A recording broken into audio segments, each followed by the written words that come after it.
Good evening and welcome to Poland Daily. I'm Conrad Gorlinski. Well, some good news. The Ministry of Health has reported a decrease in the number of new coronavirus infections in Poland. On Saturday, the ministry announced over 15,000 new confirmed cases of coronavirus infection. In comparison, there were over 24,000 new infections reported in Poland last Saturday. A decrease in the number of new coronavirus infections was reported on Saturday in Poland. The Ministry of Health announced 15,763 new coronavirus infections and 616 new deaths caused by COVID-19 and coexisting diseases. To compare, a week ago, the ministry reported 24,892 new infections. The largest number of new infections was announced in the Śląskie province, that is 2,691. The smallest number of infections was reported in the Lubuskie province at 325.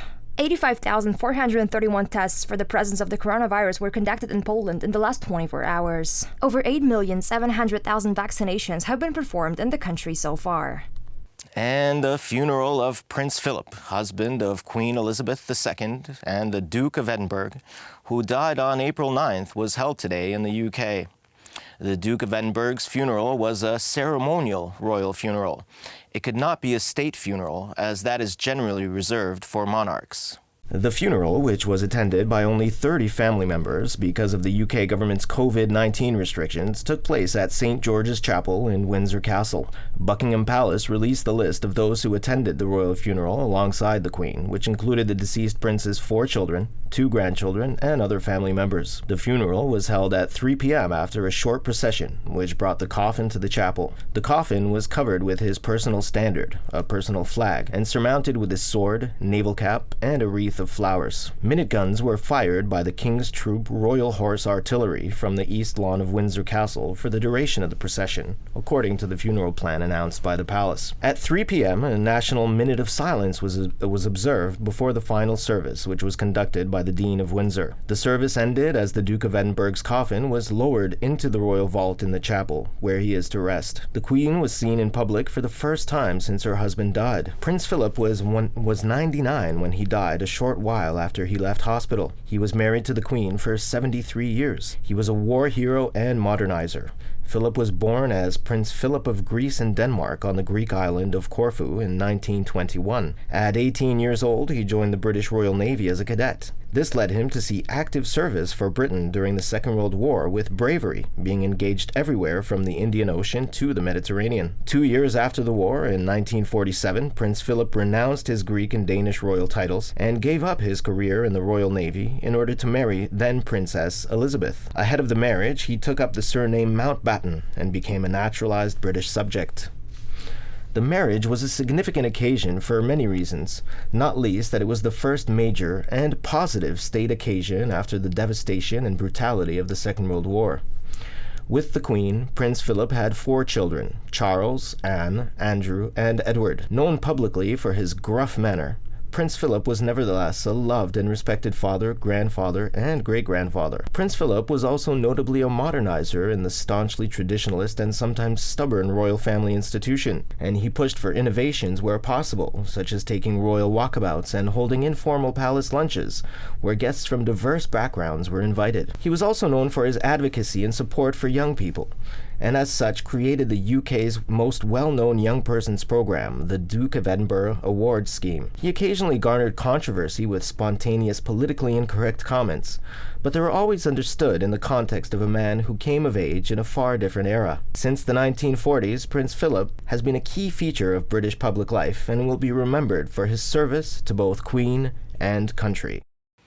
On Friday, April 16th, Japanese Prime Minister Yoshihide Suga became the first foreign leader to be hosted at the White House since President Joe Biden took office, underscoring Tokyo's central role in U.S. efforts to counter China's growing assertiveness.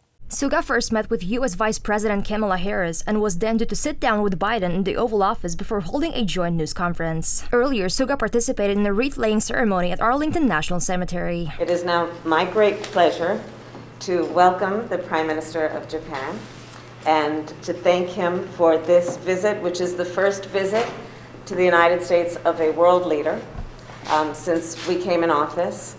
The President and I are very excited about the conversations we will have with the Prime Minister today.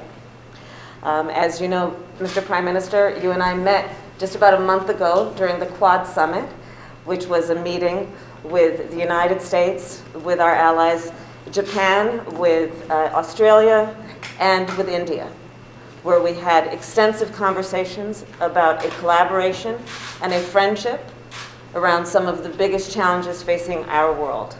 The one-day summit offered the Democratic president a chance to work further on his pledge to revitalize U.S. alliances that frayed under his Republican predecessor, former President Donald Trump. I also look forward to our conversations about our mutual commitment to the Indo-Pacific and the work that our nations will do together to continue with peace and prosperity in that region of the world.